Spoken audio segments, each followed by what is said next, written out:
Melati kuntum tumbuh melata, sayang merhabah di pohon cemara. Assalamualaikum mulanya kata, kami sembah pembuka bicara. Saya Fasiha binti Abdul Latif bersama rakan-rakan yang lain iaitu saya Aina Sofia binti Azizan. Saya Siti Fatimah binti Hamid. Saya Fatina Suha binti Izaham. Saya Nurul Syafiqah binti Azhar. Kami akan membentangkan kerja khusus yang bertajuk Kepelbagaian Makanan Etnik dalam Perpaduan.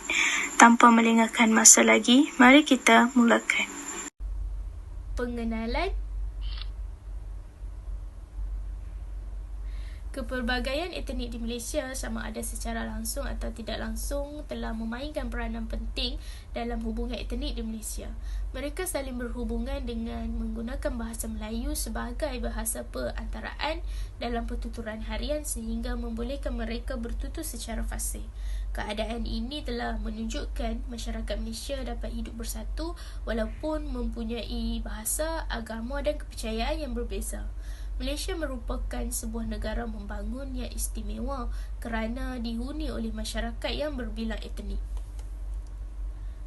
Etnik Melayu, Cina dan India merupakan kumpulan etnik utama di Malaysia. Selain itu, Malaysia juga mempunyai etnik lain seperti Iban, Kadazan Dusun dan Baba Nyonya. Etnik Melayu merupakan kumpulan etnik terbesar di Malaysia. Etnik Melayu adalah orang yang beragama Islam, mengamalkan kebudayaan Melayu, berbahasa Melayu dan berketurunan Melayu. Penduduk Melayu, Cina, India dan pelbagai etnik yang lain telah hidup bersama sejak beberapa generasi.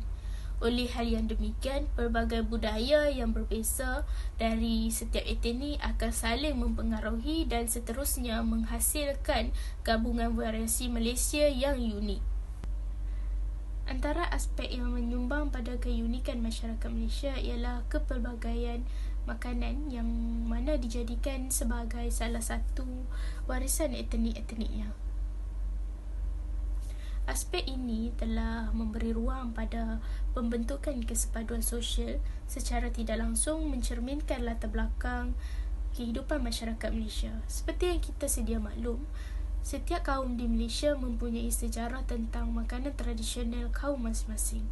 Keadaan ini telah menjadikan Malaysia memiliki aset yang amat bernilai dari segi kepelbagaian makanan yang bukan sahaja membantu proses mengeratkan ikatan perpaduan, tetapi juga sebagai salah satu produk untuk menarik minat pelancong luar yang datang melawat Malaysia. Hal yang sama juga berperanan dalam menyatu padukan pelbagai etnik dalam sesebuah masyarakat dan juga membahagikan setiap individu kepada kumpulan sosial yang tertentu dalam sesuatu masyarakat. Penyataan masalah, tujuan kami mengadakan kajian ini adalah untuk mengetahui pengetahuan umum masyarakat tentang makanan warisan atau tradisi yang terdapat di negara kita. Hal ini adalah disebabkan oleh terdapat generasi pada masa kini tidak terlalu peka atau tidak terlalu mengetahui tentang makanan warisan sesuatu kaum di negara kita. Hal ini mungkin berlaku adalah disebabkan oleh mereka tidak mempunyai minat yang mendalam atau tiada pendedahan awal tentang makanan warisan sesuatu kaum di negara kita. Selain itu, mereka juga lebih mengagungkan makanan dari negara luar.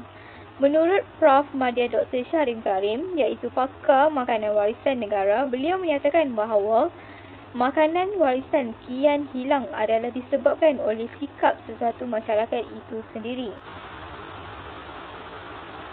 Seterusnya, kami mengadakan kajian ini adalah untuk menjawab persoalan tentang adakah dengan adanya kepelbagaian makanan warisan ia mampu menjadi pemangkin kepada perpaduan kaum.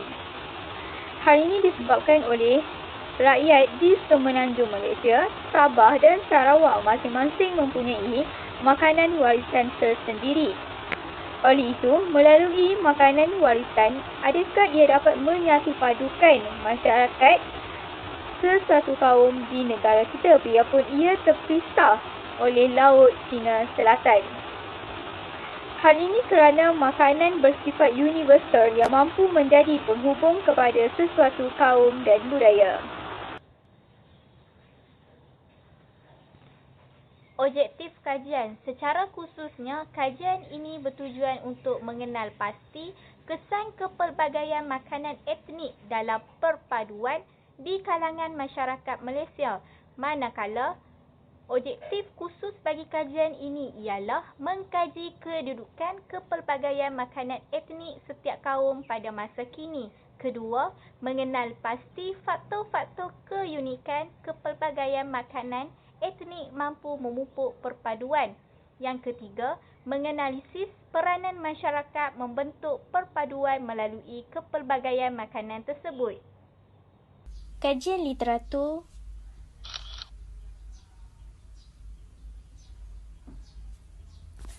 kepelbagaian makanan etnik. Menurut penulis Sarah Sahidin mengatakan banyak negara di dunia mencontohi Malaysia sebagai negara yang berbilang bangsa, agama dan budaya kerana keharmonian dan kemakmuran antara kaum serta budaya menjadi pegangan kepada pandangan positif rakyat antarabangsa terhadap Malaysia.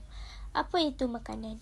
Menurut Izna Dalila, makanan boleh didefinisikan sebagai bahan yang menarik minatnya dan pada masa yang sama boleh menghilangkan rasa kelaparan. Selain itu, menurut pakar pemakanan, makanan ialah yang apabila dimakan boleh menyebabkan pertumbuhan badan atau cecair yang membekalkan tenaga dan mengawal proses perjalanan badan. Dengan perkataan yang lain, ianya adalah mengawal kehidupan. Zaiti Satibi telah menulis di dalam satu artikelnya. Beliau berkata, terdapat pelbagai etnik pemakanan di Malaysia. Di antaranya ialah Jawa, Bugis, Rawa, Melayu, Cina, India, orang asli dan yang lain-lain.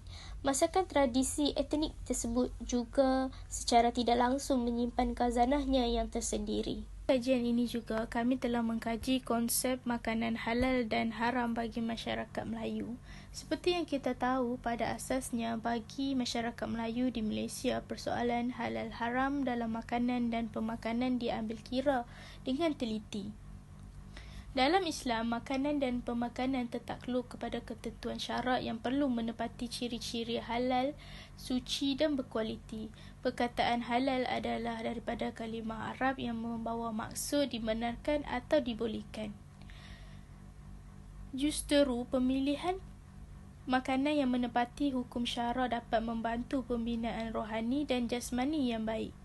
Imam Al-Ghazali mengatakan bahawa makanan yang halal itu dapat menambah cahaya keimanan dan membuat doa termakbul. Walhal, makanan yang haram akan menggelapkan hati. Sebagian pengguna Muslim berusaha untuk mencari makanan yang halal adalah satu kefarduan sebagai kriteria utama dalam membuat pilihan makanan. Bukan hanya memilih makanan yang lazat lagi menarik. Dan yang paling penting bagi umat Islam adalah makanan yang haram atau syubhah perlu dielak kecuali ketika darurat. Kami juga melihat dari sudut pandangan etnik bukan Melayu terhadap makanan.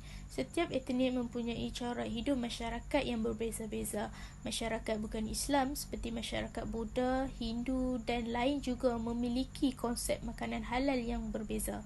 Makanan bukan hanya satu koleksi produk-produk yang boleh digunakan untuk kajian statistik. Malah pada masa yang sama, ia juga merupakan satu sistem komunikasi, kumpulan imej-imej, protokol penggunaan, keadaan dan tingkah laku.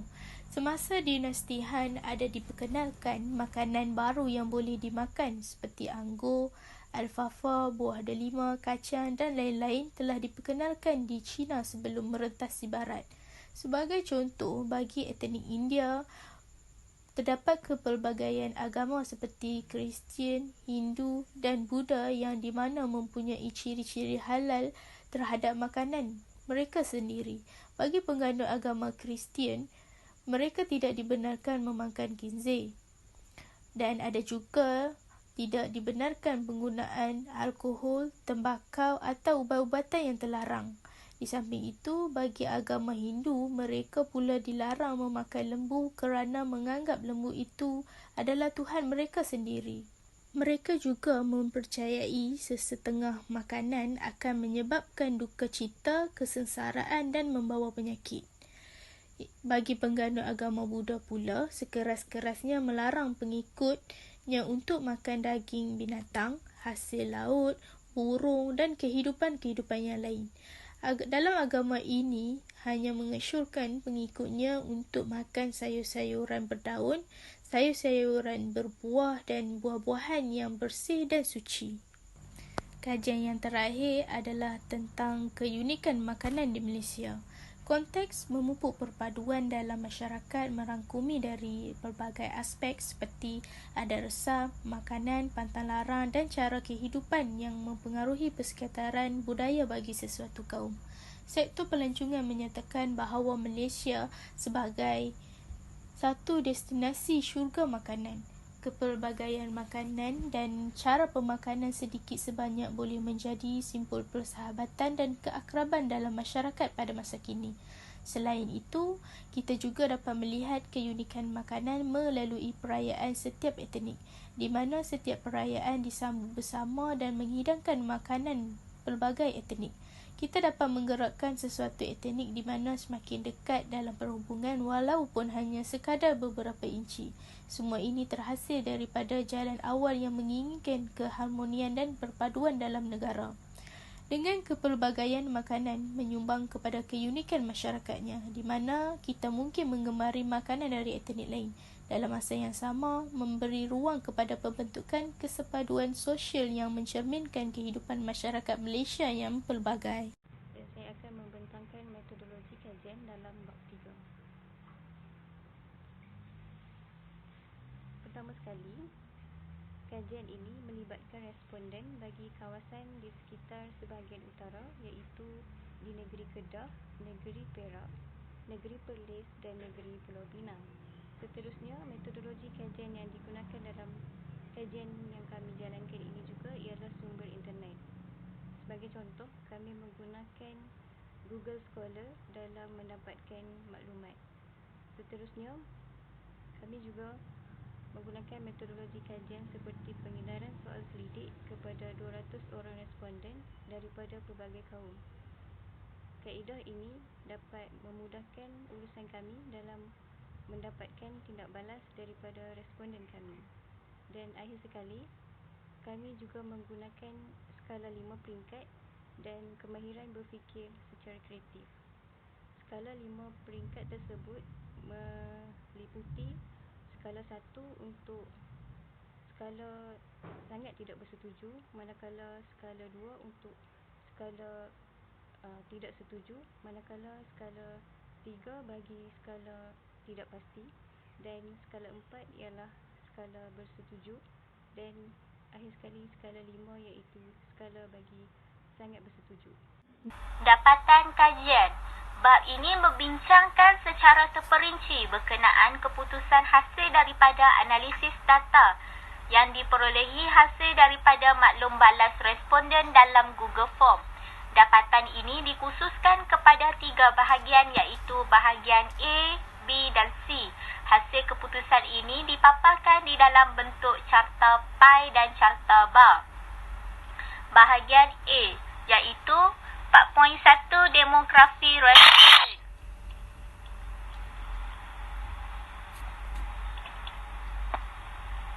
Carta 1 menunjukkan demografi responden berdasarkan jantina dalam kalangan masyarakat di Malaysia.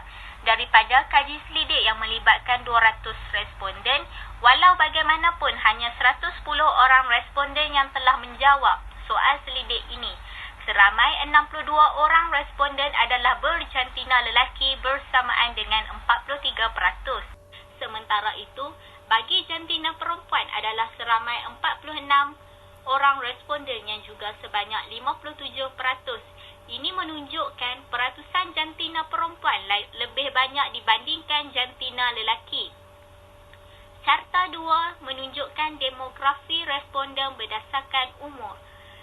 Daripada kaji selidik yang melibatkan 200 responden, walau bagaimanapun hanya 110 orang responden yang telah menjawab soal selidik ini. Seramai 5 orang responden adalah berumur 15 hingga 20 tahun bersamaan dengan 5%.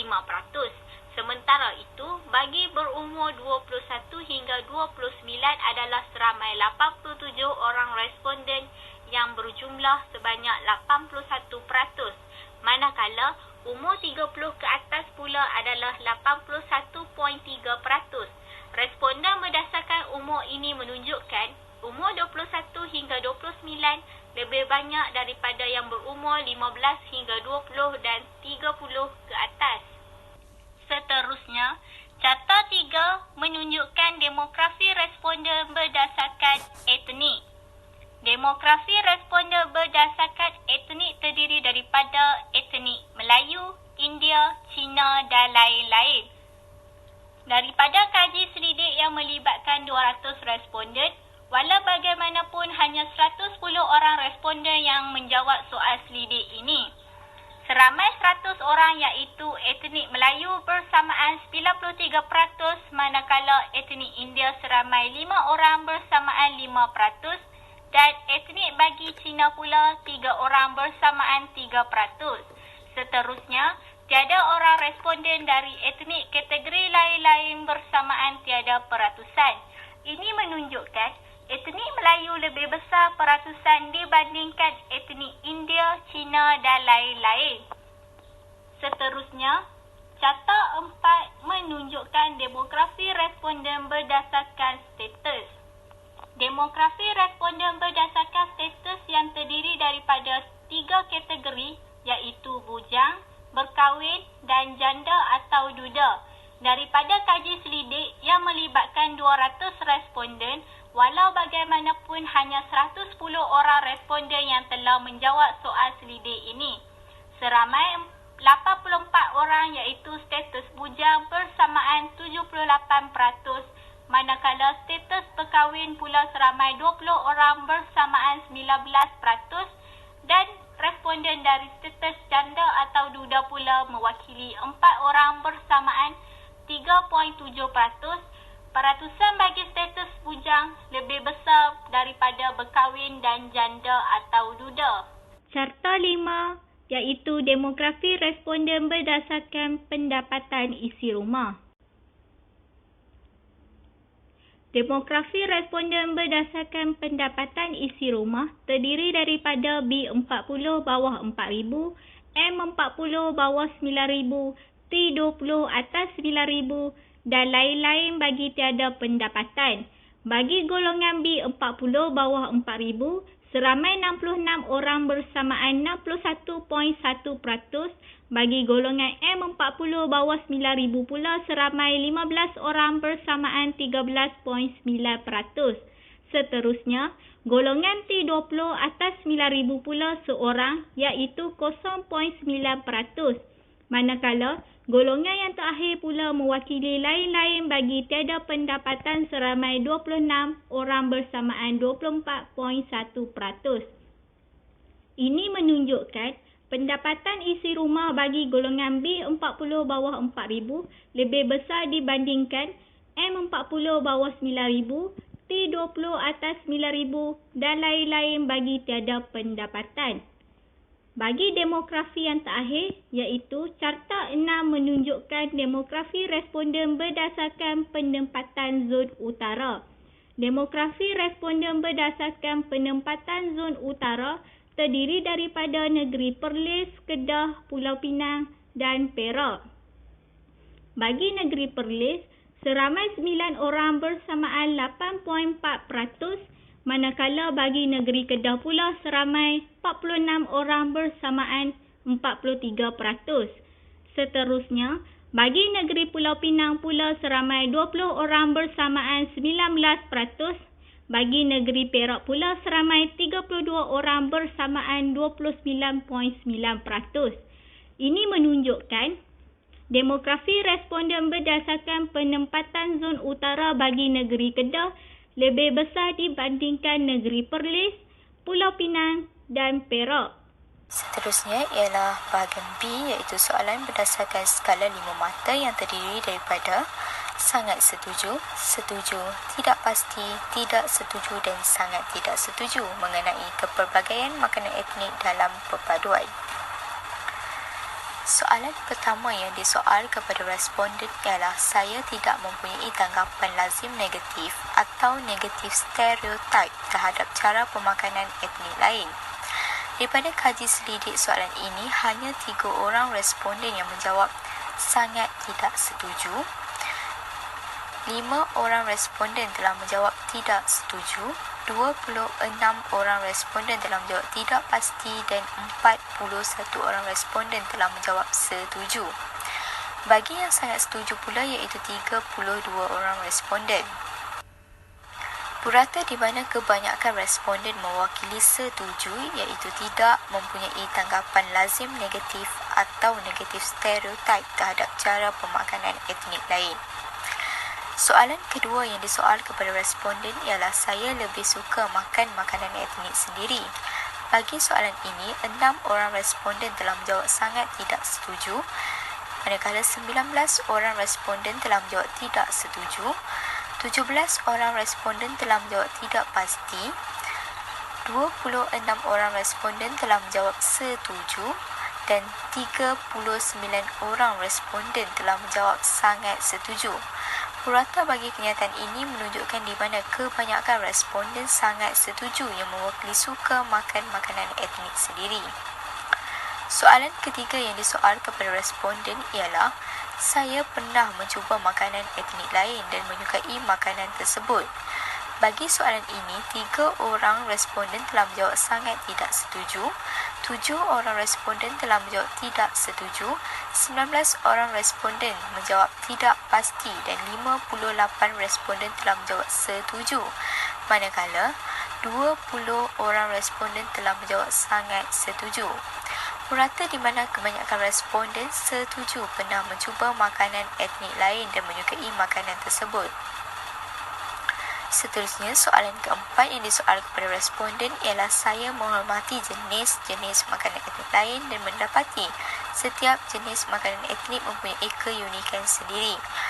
Bagi soalan ini, 7 orang responden telah menjawab tidak pasti, 40 orang responden telah menjawab setuju, 61 orang responden telah menjawab sangat setuju. Tiada respon terhadap setuju dan sangat tidak setuju. Purata bagi penyataan ini di mana kebanyakan responden sangat setuju yang setiap jenis-jenis makanan etnik lain dan mendapati setiap jenis makanan etnik mempunyai keunikan sendiri. Soalan 5 pula yang disoal kepada responden ialah saya tahu tentang khasiat dan nutrisi setiap jenis makanan etnik. Bagi soalan ini, 4 orang responden telah menjawab sangat tidak setuju, 9 orang responden telah menjawab tidak setuju, manakala 39 orang responden telah menjawab tidak pasti, 36 orang responden telah menjawab setuju dan 19 orang responden telah menjawab sangat setuju. Purata bagi penyataan ini ialah di mana kebanyakan responden tidak pasti mengenai tentang khasiat dan nutrisi setiap jenis makanan etnik. Soalan ke-6 yang disoal kepada responden ialah saya boleh makan semeja dengan rakan dari pelbagai kaum. Bagi soalan ini, seorang responden telah menjawab sangat tidak setuju. Begitu juga dengan seorang responden turut menjawab tidak setuju. 14 orang responden telah menjawab tidak pasti. 39 orang responden telah menjawab setuju. Dan 50 orang responden telah menjawab sangat setuju. Purata bagi penyataan ini ialah di mana kebanyakan responden sangat setuju yang boleh makan semeja dengan rakan dari pelbagai. Soalan terakhir yang disoal kepada responden ialah saya berpendapat bahawa kepelbagaian makanan etnik dapat memupuk semangat perpaduan dalam kalangan masyarakat sekeliling. Bagi soalan ini, seorang responden telah menjawab sangat tidak setuju, manakala untuk tidak setuju tiada responden.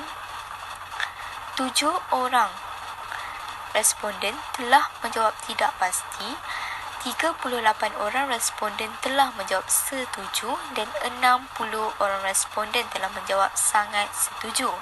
Purata bagi pernyataan ini ialah di mana kebanyakan responden sangat setuju yang setiap kepelbagaian makanan etnik dapat memupuk semangat perpaduan dalam kalangan masyarakat sekeliling.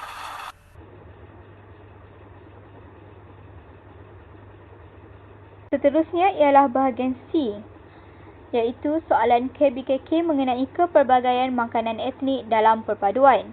Pada bahagian ini terdapat dua soalan, iaitu yang pertama berkaitan dengan faktor yang berpotensi dalam memupuk semangat perpaduan selain makanan.